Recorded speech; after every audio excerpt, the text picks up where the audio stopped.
Você tem sofrido com as birras do seu filho pequeno? Ele dá um escândalo quando tem que escovar os dentes ou tomar banho? Que tal repetir o método usado pelo príncipe William da Inglaterra?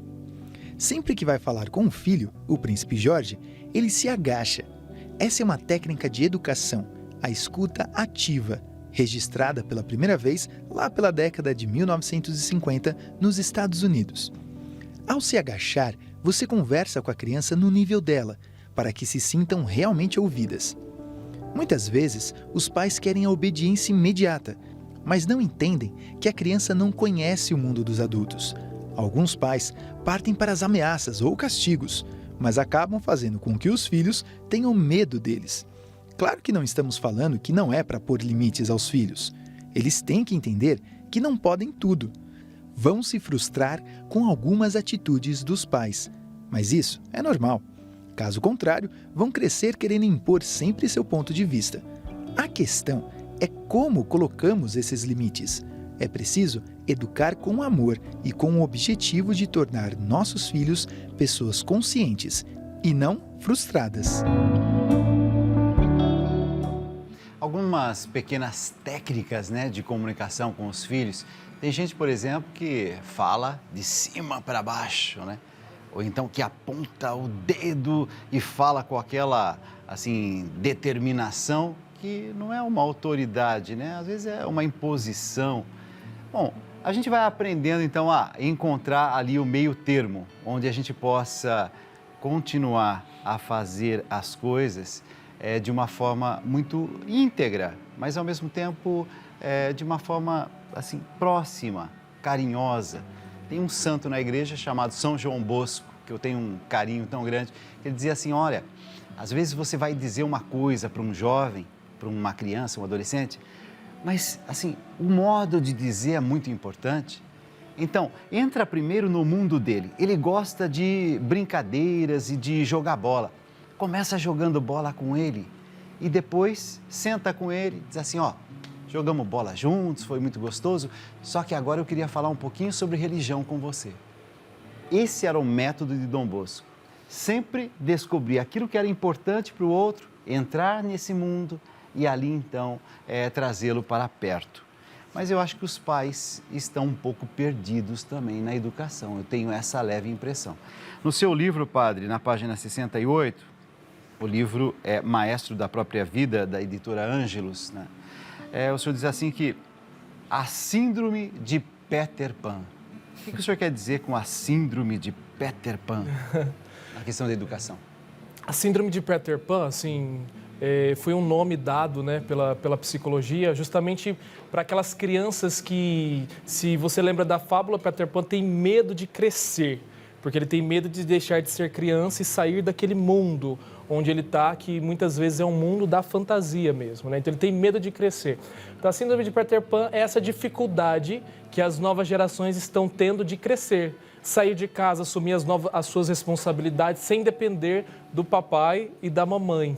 E aí, quando eu digo papai e mamãe aqui, é no sentido mais pejorativo e não no sentido como nós conhecemos, porque quando eu digo isso, pessoas que estão com 40 anos de idade e ainda estão com essa síndrome adolescente, entende? Então, são filhos de mais de 30 anos que ainda estão em casa dependendo dos pais e não conseguem assumir a vida, Isso é a síndrome de Peter Pan. E dentro um pouco do que nós estávamos falando, uma das causas maiores que, na minha opinião, da síndrome de Peter Pan é a falta de vinculação, falta de vínculo, que é um pouco do que nós acabamos de ver no VT. Então, quando o príncipe abaixa e olha nos olhos do filho dele, isso tem um vínculo, Dalcides, importantíssimo. Os vínculos é que fazem as pessoas crescerem.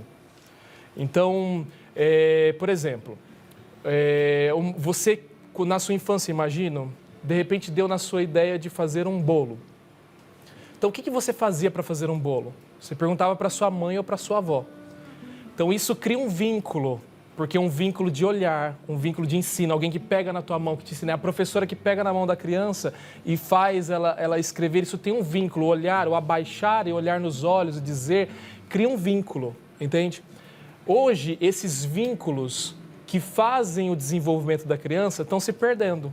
Então, um adolescente quer fazer um bolo hoje, ele pergunta para quem? para o Google.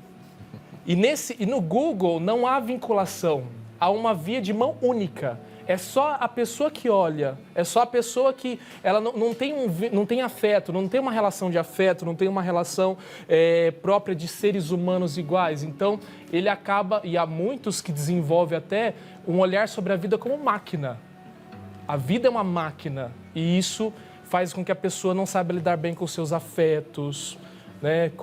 Esse vínculo é importantíssimo na vida da pessoa. Agora eu voltei na história, porque eu me lembrei o seguinte, eu era adolescente e eu perguntei para minha avó como fazia, não sei se vocês são dessa época, de bolinho de chuva. Sim. Bolinho de chuva. E eu me lembro, eu não entendi nada do que minha avó falou e também acho que eu perguntei mais assim por curiosidade mesmo, mas sem grande interesse de aprender. Mas eu me lembro que ela ficou tão feliz de contar os detalhes, aquele açúcar no final, mas assim, era uma verdadeira poesia, assim, sabe? E aqui então, as bolinhas depois, você envolve no açúcar.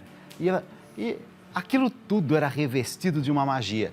Você falando agora, eu me recordei que nesses dias eu fui tentar aprender a fazer pizza, a massa mesmo. Então, o que eu fiz? Fui lá no Google, tudo é muito, assim, não afetivo, mas eu não tomei consciência disso, não. Eu aprendi lá direitinho, racionalmente, beleza. Mas agora você falando, eu voltei na história. 40 anos atrás, 45 anos atrás, estava eu lá sendo cuidado pela avó. Realmente, essa dimensão afetiva. Doutor Nalini, por outro lado, eu acho que eu tenho que reconhecer que essas novas gerações, e o senhor como ex-secretário de Educação, pode me dizer até com mais competência, tem talvez uma facilidade maior para aprender ou não? Alcides, você entrou numa questão seríssima que é talvez o único grande problema brasileiro é não encarar a educação como um investimento, principalmente a educação pública, porque a escola pública ela é vista pelo governante como um setor que tem muito dinheiro, precisa de muito investimento, mas o que o governante tem como preocupação? Mostrar que o seu município, o seu estado ou o grande estado, a nação, estão bem num ranking. E nós estamos pessimamente em todos os rankings, né? Por quê? O padre Rafael citou um filósofo que eu gosto muito, filósofo da intuição, Henri Bergson, mas eu gosto também de um filósofo, mais um pensador, o Michel de Montaigne, que ele, há mais de 500 anos, ele dizia, nós colocamos 50 pessoas diferentes, indivíduos irrepetíveis, né? Completamente heterogêneos entre si, nem gêmeo univitelino é igual ao irmão. Nós transmitimos a mesma mensagem, o mesmo conteúdo, sem olhar que eles são diferentes, e depois nós estranhamos que eles não deem certo, apenas 5 ou 6 dão certo. A escola brasileira continua fazendo isso, adestrando o alunado a decorar informações que ele consegue com um clique, né?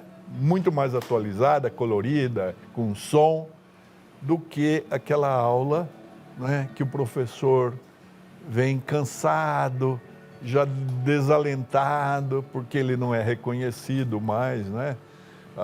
No meu tempo, se eu fizesse alguma coisa para um professor, eu chegava em casa e levava a maior reprimenda. Hoje são os pais que vão reclamar com os professores ou com a direção da escola porque o filhinho não foi bem tratado, né? Sabe que eu já vi pais reclamando do excesso de tarefa. Sim. Mas esse professor parece que não tem bom senso. Olha, coitadinho do meu filho, ó o tanto de tarefa que tem. Vi isso. Inacreditável. O professor fica fragilizado, Sim. vítima. E isso eu vi, inclusive, nas universidades, viu? Durante, acho que 25 anos, quase 30 anos da minha vida, eu fui professor. E eu digo uma coisa, com o passar do tempo, o professor foi ficando cada vez mais acuado dentro da sala de aula.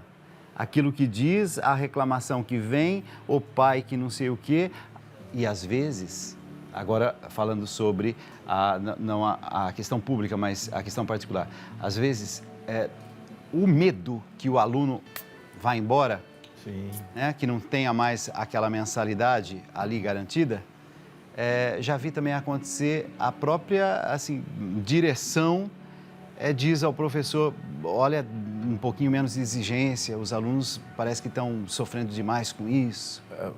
As escolas de alto nível, os nichos de excelência, elas também padecem desse problema, porque é uma relação de consumo. Eu, professor, sou o empregado daquele que me paga, que é o aluno, então eu tenho que atender, o cliente sempre tem razão. Então, é terrível isso, né? Porque nós estamos trabalhando com aquela que vai ser a elite do Brasil, mas fazendo com que ela aprimore aquilo que ela tem como vícios, o egoísmo, a egolatria, o consumismo, o materialismo, né? Olhar os outros como meio, como instrumento e não como finalidade, não como semelhante, né? Então, nós estamos muito errados na educação, tanto na escola privada como na escola pública, principalmente na pública, porque é para onde vão os pobres, os carentes, os que mais precisam de educação. Né? Sobre isso, então, tem um pensamento de Darcy Ribeiro, antropólogo, escritor, político brasileiro, e essa frase está me questionando há tempos. A crise da educação no Brasil não é uma crise, é um projeto. Será que é isso mesmo? Mas isso é assustador. Será que é isso? Estou falando demais e não deixando o Padre Rafael falar. Mas eu até chego a acreditar, Dalcides, que há uma predeterminação de fazer com que a sociedade não seja esclarecida, não tenha capacidade de escolher, não possa criticar, perca a habilidade de se indignar, que é muito importante, né? Nós, no Brasil, há muito tempo, mas principalmente agora, o governante é só para ser reverenciado, ele é quase um imperador, não é um servidor. Nós precisamos inverter essa chave. Qualquer autoridade, qualquer detentor de função pública, desde o presidente da República, ministro do Supremo, todos eles são servidores, estão a serviço do povo. O povo é o patrão. Mas eu não sei o Padre Rafael que pensa. Eu acho que nós temos que amadurecer muito ainda nesse conceito, porque a gente está longe disso, né? Os que estão no poder gostam desse poder, o poder deve ter realmente alguma coisa muito fascinante, porque é difícil, assim, a gente vai com uma lupa ali, encontrando um outro, e tem gente, olha, eu vou dizer uma coisa para vocês, tem gente boa no meio da política, é impressionante, e eu estou descobrindo cada vez mais. Aí a minha lupa vai, opa, detecto um, e eu começo a segui-lo. Eu digo assim, gente, esse aqui está sendo coerente. Eu vejo as votações dessa pessoa, eu falo, nossa, mas esse aqui, olha como ele tem assim raiz. Opa, o que ele disse é isso. Então, essa história também de demonizar tudo e todos, eu já não estou mais nessa. Já tive, assim, no passado, algum período de tentação em relação a isso. Eu estou descobrindo gente boa, inclusive nas instâncias políticas. Que pena que politicamente, Padre Rafael, a gente se sente às vezes tão pobre, né? De Sim. pessoas que possam realmente ser, assim, inspiradoras. Realmente. Há muitos escritores que refletem sobre isso, né? Nós vivemos não só uma crise na educação, mas uma crise de autoridade, né? E essa crise de autoridade, ela reflete na crise da paternidade, em todas as instâncias das autoridades possíveis que nós temos.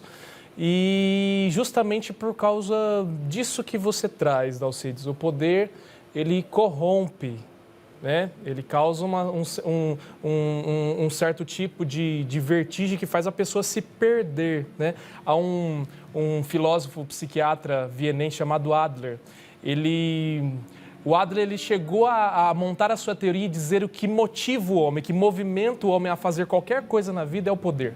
Ele chama isso de vontade de poder. E depois ele foi questionado, né, e por muitos outros filósofos, né, e, por exemplo, Viktor Frankl diz que não há uma vontade de poder, mas uma vontade de sentido. Só que, em certa forma, o Adler ele queria dizer o seguinte, que o ser humano se movimenta nessa direção de querer ser mais do que o outro.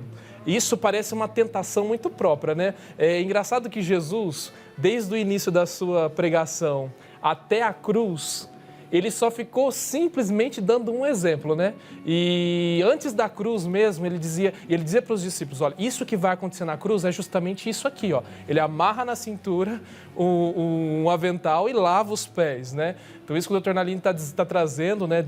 dessa consciência de ser servo um do outro. Aliás, serviço, autoridade de serviço, a autoridade a serviço, essa falta de consciência disso pesa sobre o nosso país.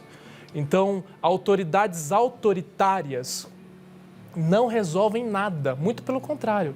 O que um autoritarismo causa? Por exemplo, uma família onde o pai é autoritário. Traumas na vida dos filhos, causam discórdias, uma vida entre marido e mulher distorcida e não afetuosa. Agora, transfere isso para os poderes públicos, por exemplo. É a mesma coisa. Nós temos uma política traumatizada, políticos somente causando discórdia, né? E é interessante, quanto mais você procura o poder, o argumento do poder ele gera violência, né? Isso que é pior ainda, né? Então nós precisamos realmente dar um jeito nessa crise de autoridade que nós temos principalmente no país.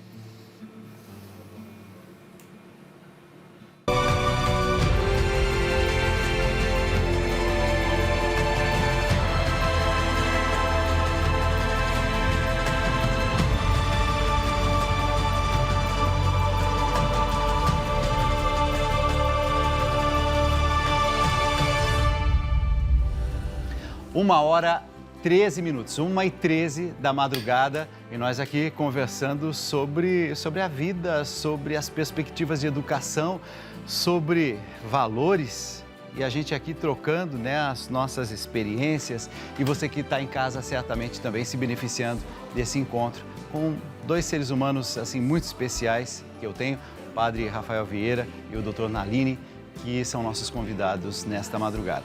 Minha gente, esse programa, há 5 anos, sobrevive, porque você que está em casa estende as mãos e fala assim, não tem nenhum patrocinador, eu vou patrocinar esse programa. É graças à sua ajuda, o seu pouquinho, que a gente consegue manter mais um programa, e mais um programa, e mais um mês. Esse mês de outubro está muito difícil, mas muito difícil mesmo, esses tempos de pandemia e assim por diante. A gente, ao longo desse ano, teve períodos mais fáceis, como, por exemplo, o mês de julho, que foi maravilhoso. A gente falou até no finalzinho do mês, não é mais para ajudar, já deu certo, tudo que a gente precisava já cobriu, está tudo certo. E esse mês não é essa a realidade, por isso que eu tenho que pedir para você, estendendo as mãos e dizendo assim, ajuda a gente. Esse é um trabalho que nasceu do desejo de cada um de nós de termos a evangelização católica nas nossas madrugadas. A gente alcança uma multidão nas madrugadas que eu achava que dormia, né? Essa multidão dormia, mas não. Ficam acordados e participam com a gente e estão rezando. A Edna, por exemplo, a Edna escreveu para nós, disse assim, Dalcides, depois de muita oração e fé, alcancei a graça que tanto precisava.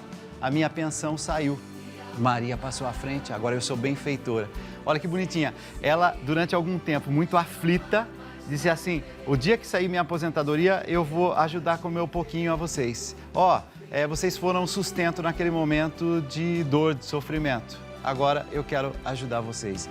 Muito obrigado. Esse é um trabalho que durante alguns anos eu me dispus a fazer. 2 horas do meu tempo, do meu dia, da minha madrugada, gasto voluntariamente. Este é assim, o trabalho que eu faço de forma voluntária. Os convidados que eu trago aqui, todos vêm de forma voluntária.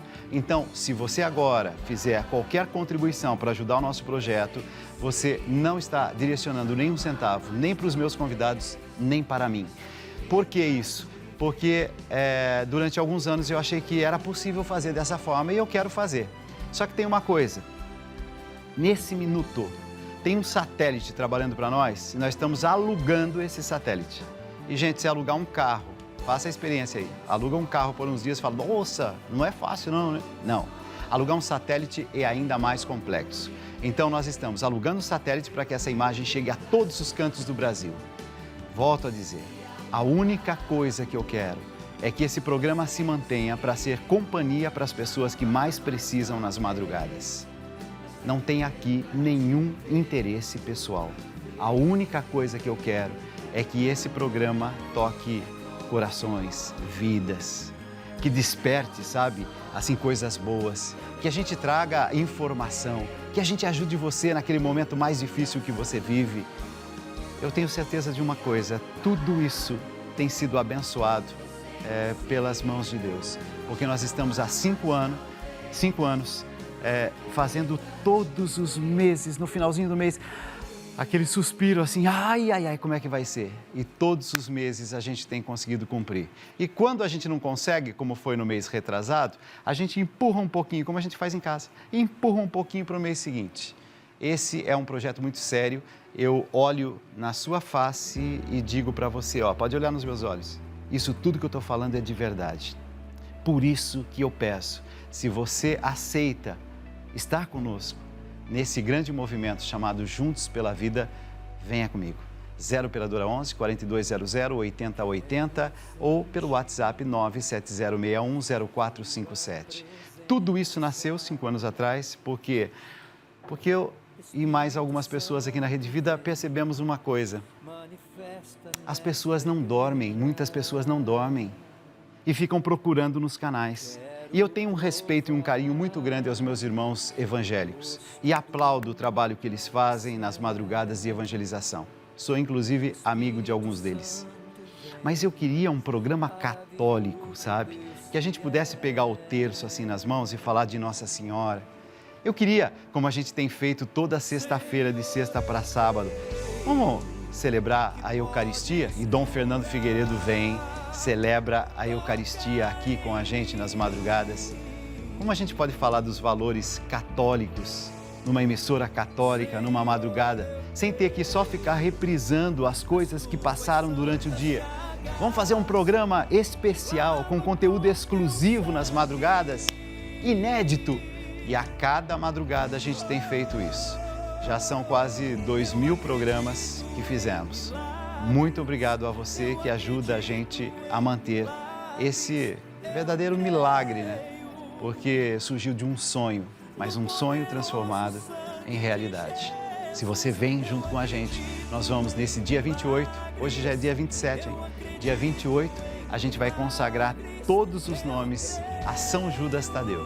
E o Padre Rafael Vieira vai pegar todos esses nomes e levar diante da imagem de São Judas, lá no Santuário São Judas, e vai ser um momento muito especial. Eu queria que o seu nome estivesse lá. Ligue agora pra gente, 0 operadora 11 4200 8080 ou pelo nosso WhatsApp, 97061 0457. Mais de 400 pessoas nessas últimas horas chegando. Muito obrigado a todos vocês que estendem as mãos. E eu quero agradecer, gente, de forma especial, esses nomes aqui, ó, que agora eu vou mostrar, porque são os que estão chegando nessas últimas horas. Muito obrigado a todos vocês. Juntos pela vida. Presença, Espírito Santo vem, manifesta nesta igreja. Quero provar o gosto do céu. Espírito Santo vem, maravilhoso Deus fiel.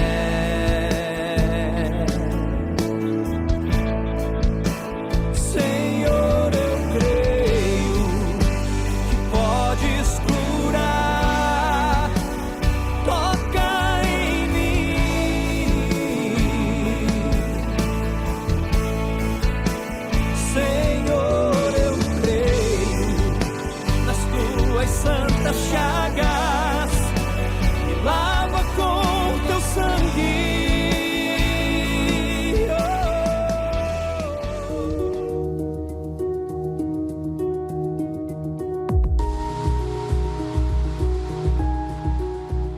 Estou preocupada com a minha filha. Ela está na faculdade e só quer saber de ir para festas, beber com os amigos, fazer bagunça. Conversei com ela, mas ela disse que não quer ninguém pegando no pé dela. Eu tenho medo que ela se perca. Não sei o que fazer. Tereza. Tereza, você é mãe, né? Então o caso é o seguinte, imagina a mãe, ela está preocupadíssima com a filha, porque a filha está na faculdade, só que só pensa em ir para a festa, e nesse tempo de pandemia, se imagina, hein? A filha vai para a festa nesse tempo de pandemia. Dalcide só pensa em bagunça, como está difícil, as amizades não são boas. Vou perguntar a vocês que têm, assim, experiência. O padre, pela orientação que faz, Dona Aline, porque também é pai e sabe do que está falando. Dona Tereza escreveu para a gente. Mãe preocupada, não está dando conta dessa educação da filha que está na faculdade. Padre, por onde ela começa?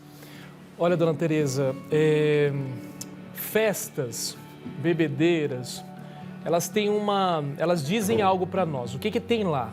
Muito barulho, música alta, entorpecência do corpo, né? Então, isso tudo diz que a sua filha está procurando um lugar para se sentir bem, se sentir relaxada. E, infelizmente, às vezes os jovens buscam nesses lugares procurando justamente essa sensação porque há algo na vida deles que não vai bem. Só que eles se enganam com isso e a senhora tem razão de estar preocupada porque isso, na verdade, traz uma sensação, uma alegria, um relaxamento momentâneo. Depois que passa, o problema volta com muito maior intensidade, a intensidade é muito maior. Então, nesse caso, e eu estou explicando isso para a senhora por quê?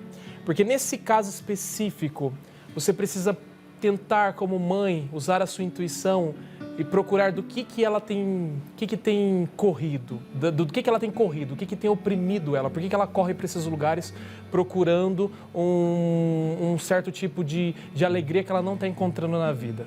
Talvez isso, se a senhora encontrar essa linha, a senhora terá uma conversa muito mais franca com ela e aí você vai conseguir entrar num lugar dela que talvez ela não esteja dando atenção. Então, aí pode ser que o diálogo de vocês dê muito mais frutos.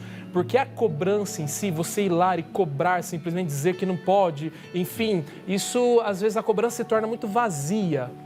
Então, se você conseguir entrar nesse espaço dela, talvez ela te dê uma resposta mais positiva em relação a isso. Agora, claro, se de repente há muitas coisas que você tentou vários métodos, né? Então você sempre cuide.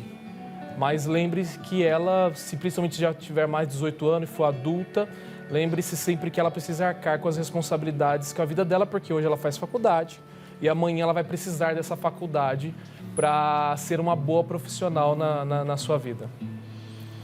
Tem uma palavra para a Dona Tereza? Dona Tereza, conheço bem o seu drama, né? Tenho 4 filhos e 8 netos. E a minha neta mais velha está fazendo 14 anos, é uma beleza. Aliás, meus 8 netos são ótimos, né? Não posso me queixar. Todos novinhos, né? Se a mais velha está fazendo 14, então os 8 são novinhos ainda. Eu tenho um netinho, Dalcides, que nasceu na pandemia. E toda quinta-feira a minha filha passa o dia comigo e ele é terrível, eu brinco, é um terroristazinho, assim, mexe em tudo, né? E veja que força que tem essas redes e a televisão e tudo, ele só fica quietinho assistindo um desenhinho ali, que é só aquele que ele quer, né? Mas fica ali grudado, eu falo, nós precisamos cuidar. Mas essa fase de balada é uma fase que seria anormal se ela não passasse, não é? Porque é o que a juventude faz. E se a senhora tivesse uma filha que estivesse assim, só dentro de casa, boazinha, a senhora tinha que tentar beatificá-la, porque não existe mais, é um apelo muito forte. Eu diria, Dona Tereza, que a receita é o carinho. Há pouco nós falamos assim, educar com amor, né? Quando ela vai sair, falar, você está bonitinha, está linda, minha filha. preserve essa sua beleza, preserve esse seu corpo tão bonito, sua roupa tão bonita, né? A sua simpatia. Lembra o quão é valioso isso, né? Preserve. E quando ela voltar, dona Tereza, receba com um chocolatezinho, faz um carinho nela. Ela vai notar que é em casa que ela tem aquilo que a balada não vai oferecer. E isso passa, viu? Então, passei por isso. Ó, todos nós aqui queremos ajudar a dona Tereza, mas, dona Tereza, fique tranquila que assim a senhora não é a única não, tá? De alguma forma, todos nós estamos tentando encontrar respostas. Por isso que às vezes é bom a gente também se recordar um pouquinho o que é que deu certo com a gente lá atrás. O que é que fizeram com a gente que foi uma coisa boa. Tem um quadro aqui no nosso programa que é assim, saudade, né? Saudade de outros tempos, ou então saudade da vovó. Parece que alguém tem uma saudade. A Manuela escreveu para nós. Fala, Manuela. Vai lá, filha. Eu tenho muita saudade da minha época de escola. A minha matéria preferida era educação artística. Só que eu não era muito do desenho, não. Eu gostava mesmo era de fazer recortes em revistas e jornais. E eu gostava tanto que toda aula pedia para a professora se não podia ser recorte. Eu adorava ficar formando frases, unindo as palavras de propaganda, as matérias. Sempre quando era Dia das Mães ou Dia dos Pais, eu fazia cartinhas de declaração de amor com recortes. E depois eu fui evoluindo, além de frases, minha professora começou a me ajudar a montar algumas artes, unindo diversos recortes. Ela foi me ensinando a pintar, trabalhar com as cores e hoje pinto quadros. É nesses momentos que eu vejo quanto temos que prestar atenção nas habilidades de cada pessoa. Às vezes, alguma coisa que pareça ser insignificante pode se tornar um grande talento quando bem aproveitado. Abraços, Manuela.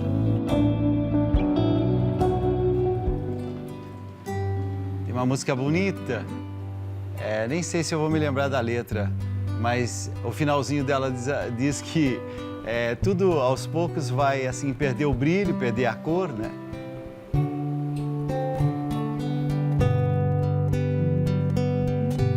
Um menino caminha e caminhando chega num muro,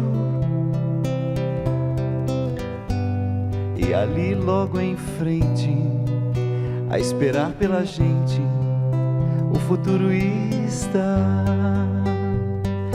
E o futuro é uma astronave que tentamos pilotar.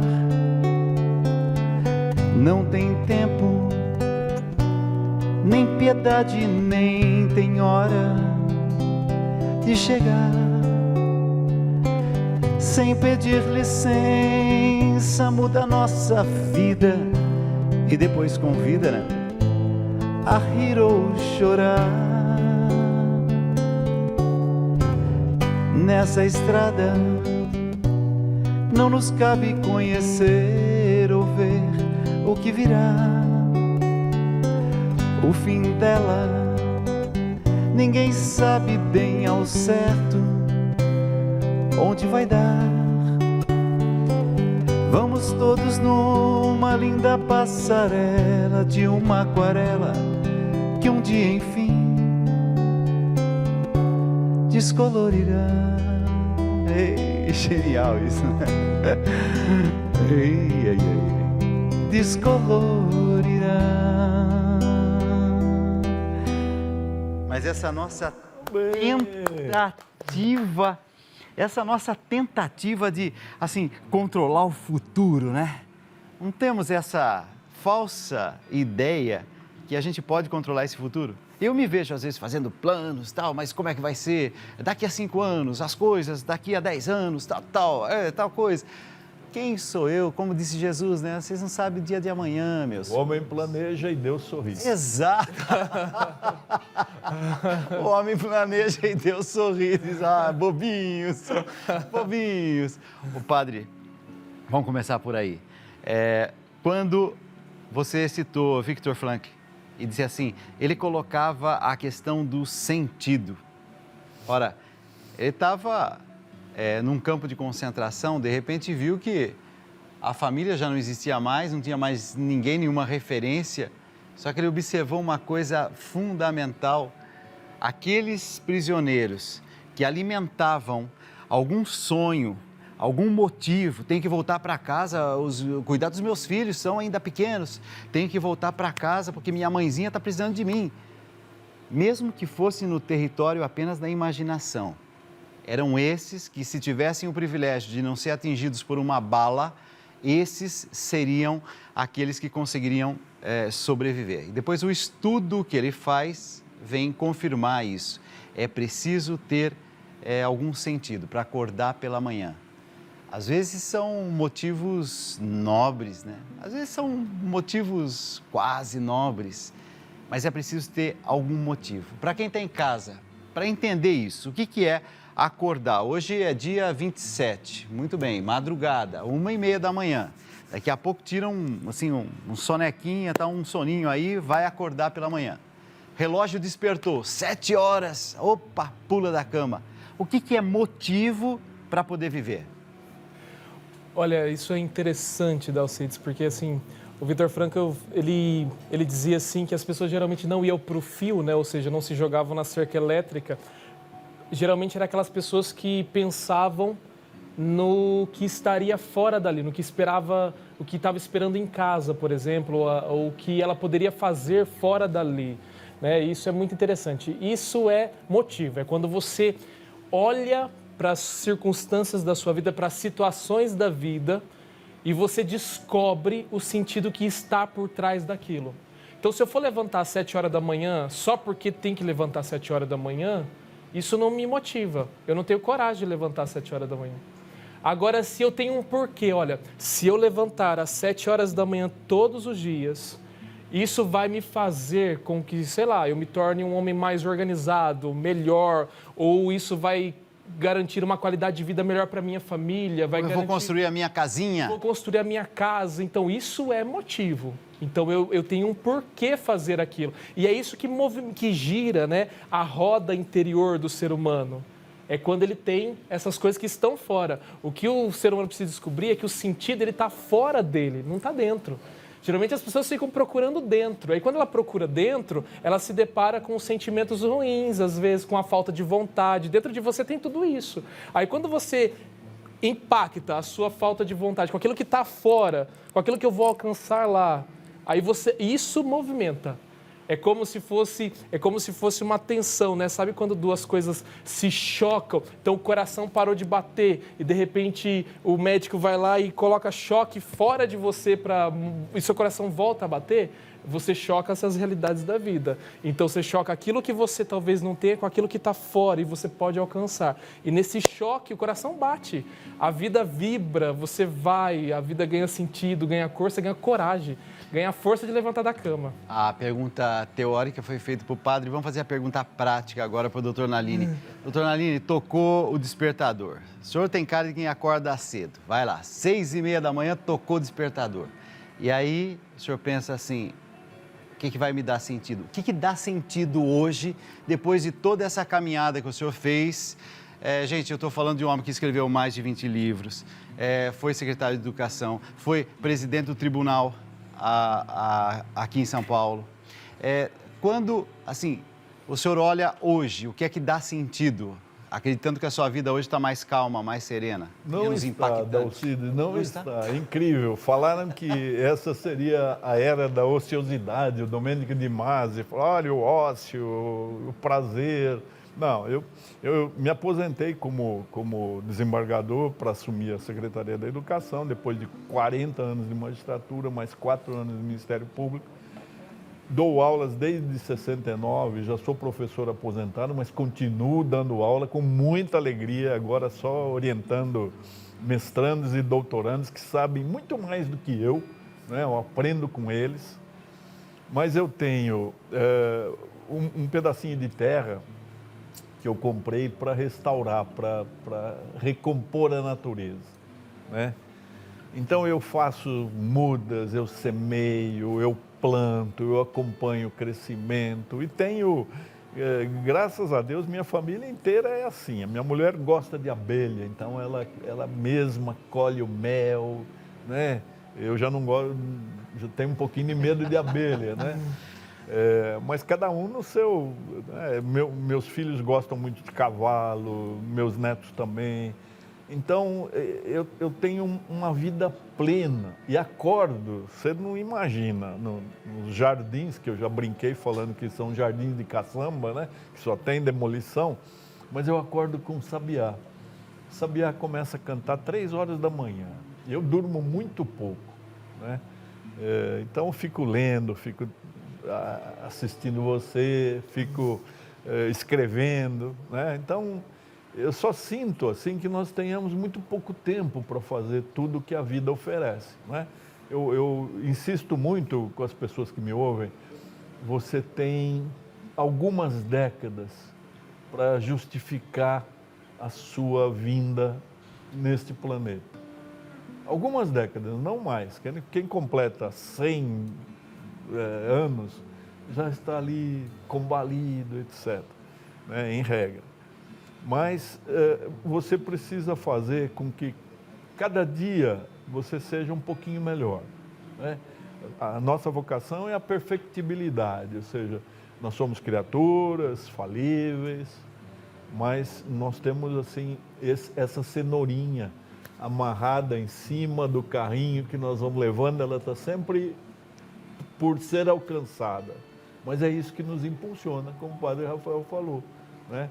Então, eu gosto muito de uma medalha que os franceses dão para as namoradas, né? Dizendo, hoje mais do que ontem, menos do que amanhã, né? Em francês é até mais bonitinho, né? Dizendo que o amor será sempre crescente. E eu aplico isso para o nosso aprimoramento, né? Eu tenho que ser sempre um pouquinho melhor do que fui ontem. Sempre com aquela esperança cristã, humana, que você claudica, você cai, mas você levanta. E você tem a maravilha da confissão, que eu explico isso para as pessoas, né? Mas acaba, você está perdoado. Depois, o acerto de contas ainda é um mistério, mas você começa de novo, renovado, com ânimo, né? E é isso que a gente precisa pensar. Acordar já é uma delícia. O dom da vida, o dom da visão, o dom da audição, o dom do tato, o dom do gosto, do cafezinho tão gostoso. Tudo é uma maravilha na vida, não é? É interessante, vou fazer 2 comentários. Primeiro, imortal, academia, tal. E, de repente, assim, Alcides, acordar pela manhã, no jardim, é poético isso, né? Mas é extremamente prazeroso, né? Quando podia ser assim, não, me reúno com os intelectuais, tal. Ótimo, também tem essa dimensão. Mas destacar, eu cuido do jardim, tem que ser muito, muito nobre, né? Tem que ser muito digno, é muito bonito. Segundo detalhe, Dr. Nalini falou sobre confissão. Ô padre, eu tenho essa experiência também, assim, de fazer uma confissão e falar, nossa, que alívio. Mas o alívio é físico, não sei te explicar isso. Mas é um alívio físico, parece até a respiração, que estava um pouquinho ali, meio soquete, sabe? De repente, opa, ufa. O que acontece na confissão que traz essa serenidade, essa paz? Há estudos da neurociência nos Estados Unidos que, inclusive, fizeram experiências em relação à confissão. Então, colocaram lá aqueles aparelhos, mediram a intensidade lá do cérebro de uma pessoa antes da confissão e depois ela entra, se confessa com o padre e depois eles fazem as mesmas medições, né? E aí, a imagem do cérebro que tem antes, ela é bem escura, com pontos bem avermelhados. E a imagem que vem depois é clara, você já não encontra mais aqueles pontos. Então, assim, realmente há uma dimensão inclusive física da confissão. Isso que você sente, porque nós somos, existe uma biologia em nós que são reações químicas que acontecem dentro de nós. Então, se eu experimento em mim o perdão, isso me gera uma série de reações químicas que fazem com que, por exemplo, a minha serotonina, a minha ocitocina, que são os hormônios da alegria e do amor, que vão ficar em destaque, entende? Isso causa um certo tipo de relaxamento físico mesmo. Agora, se eu experimento certas coisas como o pecado ou coisas ruins, isso vai fazer com que aumente muito a minha adrenalina, baixe a minha ocitocina, por exemplo. E aí, é claro que um acúmulo de adrenalina, isso gera tensão no corpo. E aí o corpo fica com aquelas tensões que muitas pessoas às vezes vão tirar esses nódulos de tensões, né, das costas. Então, existe essa dimensão física mesmo, sabe? O perdão, a força do perdão, ela não é só psíquica e nem espiritual, né? O perdão, ele redime todo o corpo da pessoa. A igreja acredita muito nisso, né? Inclusive, a igreja acredita que nós vamos ressuscitar de corpo e alma por causa disso. O corpo é redimido no perdão, né? Então, tem essa dimensão realmente biológica. Tem caso para a gente orientar. Vamos lá.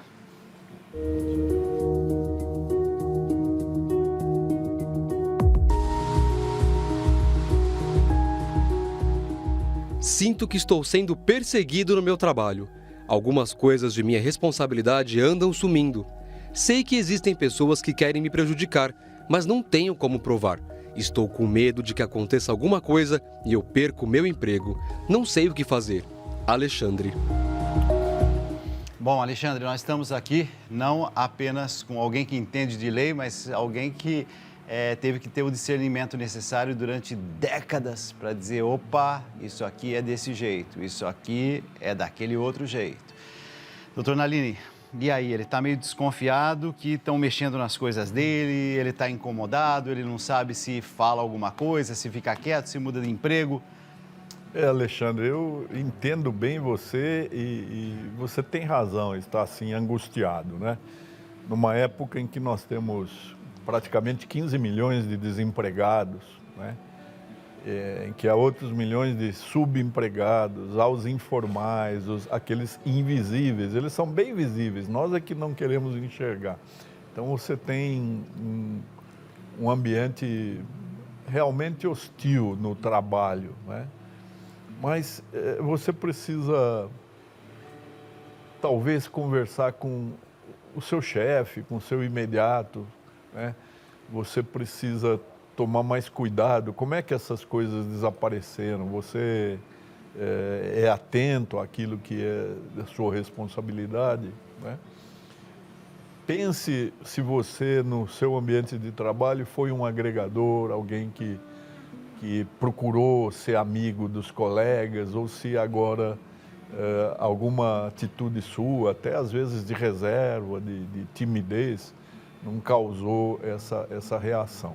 Agora, se houver mesmo concretamente fatos que atrapalhem o seu cargo, a sua função, isso se chama assédio, existe assédio moral, né? Existe defesa para isso, que você pode procurar o Ministério Público do Trabalho, ou então um defensor público, para que ele oriente melhor o que é que você pode fazer concretamente. Mas antes, eu acho que depende mais de você pensar, refletir sobre o que está causando isso. É alguma coisa gratuita? Você se destacou muito no trabalho? Porque a inveja existe, né?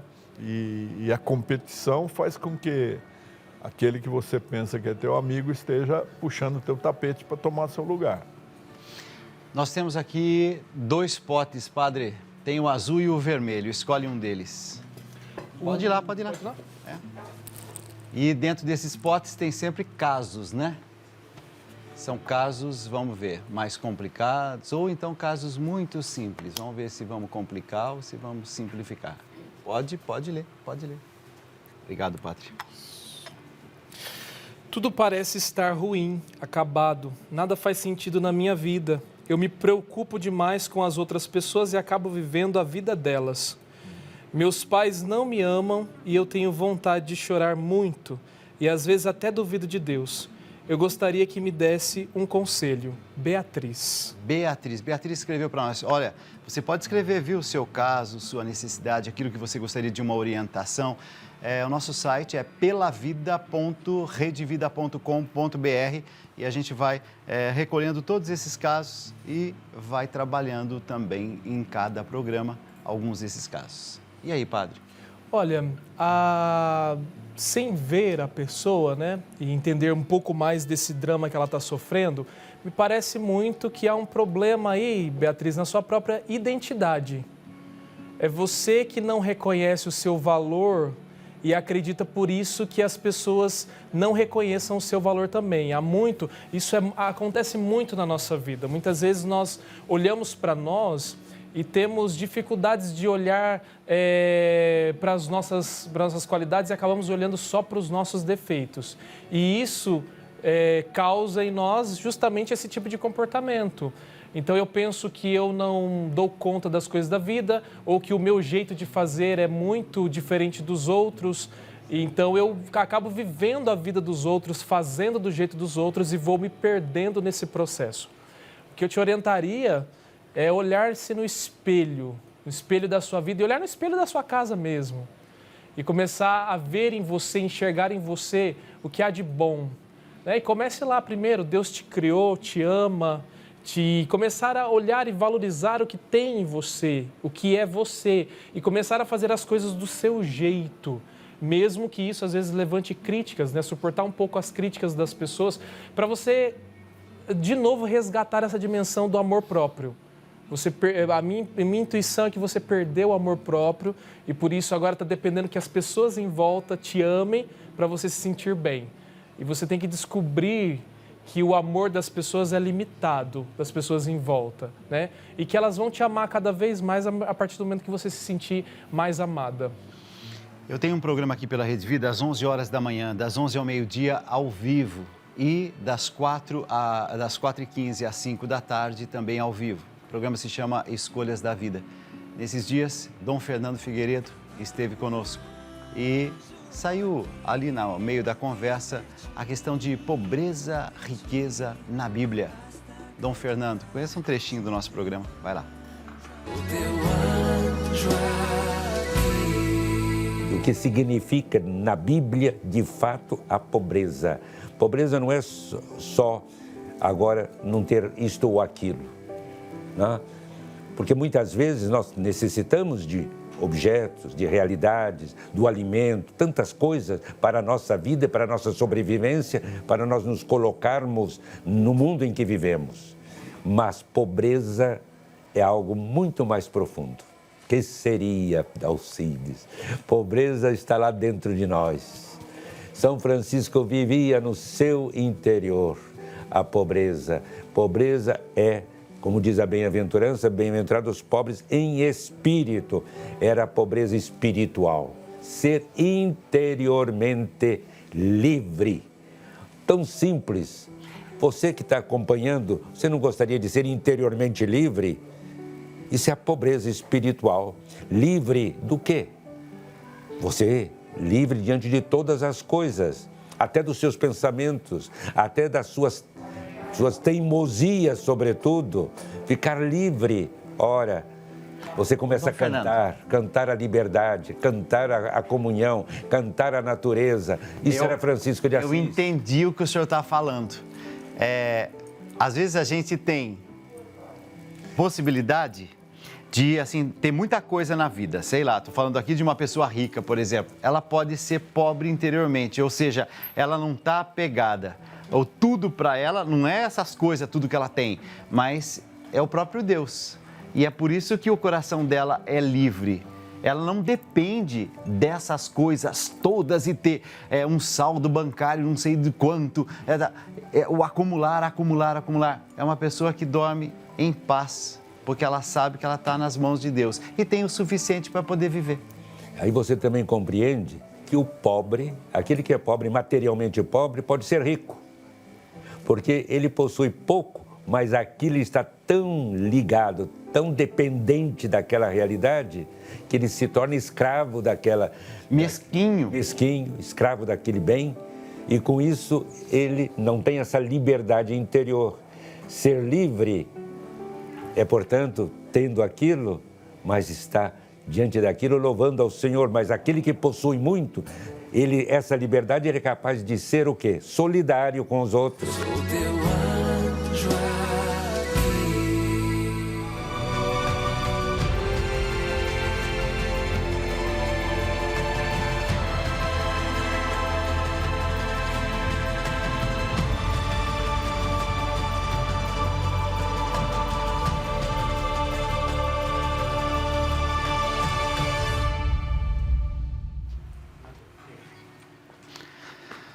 Quase 2h da manhã, mas eu queria fazer um último convite a você de vir participar conosco dessa grande festa de São Judas. A gente vai levar ao Santuário São Judas aqui em São Paulo e pelas mãos, ungidas, do nosso bom Padre Rafael, a gente vai oferecer todos os nomes dos nossos benfeitores. Eu quero agradecer, gente. Graças a vocês, benfeitores, é que a gente consegue levar adiante uma missão como essa. Durante alguns anos ainda pretendo fazer dessa forma. Aí chegará um momento que alguma outra pessoa conduzirá o programa e tocará adiante esse nosso projeto. Eu sou muito grato a todos aqueles que entendem que a sua ajuda nos mantém aqui, com esse programa para cuidar daquele coração que está mais precisando. É só esse o nosso desejo.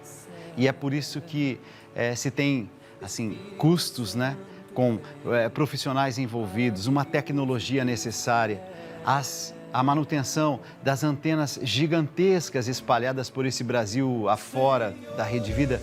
Nós temos mais de 500, 600, 700 antenas. Imagina, às vezes, uma casa dá um trabalho, manutenção e tudo mais. Imaginem antenas gigantescas da Rede Vida espalhadas por esse Brasil todo. É por isso que nós precisamos da sua ajuda para manter esse projeto. Nós vamos levar todos os nomes em sinal de gratidão. Obrigado, pela sua ajuda. Juntos pela vida. Eu acredito em milagres. Eu acredito em milagres. Eu creio no poderoso sangue de Jesus. Eu acredito em milagres. Eu acredito em milagres. Eu creio no poderoso sangue de Jesus.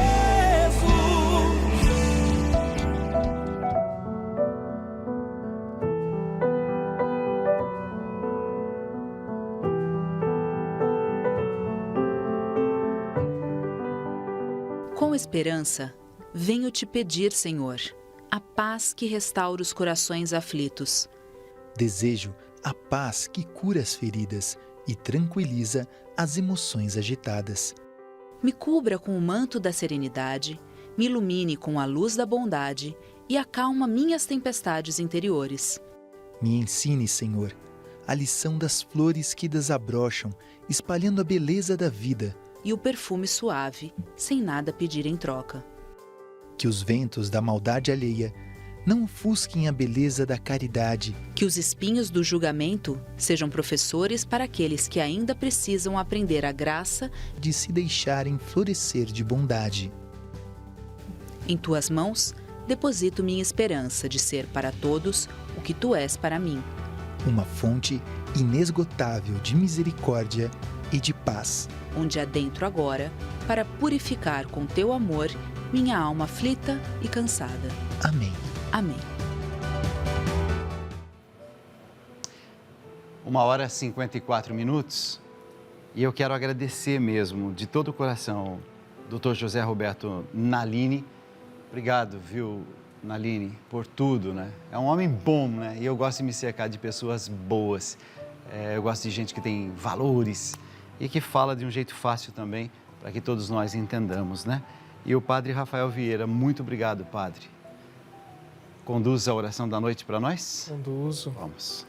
Vamos nessa noite pedir a paz que nos é tão necessária ao coração e à nossa vida. Salvai-nos, Senhor, quando velamos, guardai-nos também quando dormimos.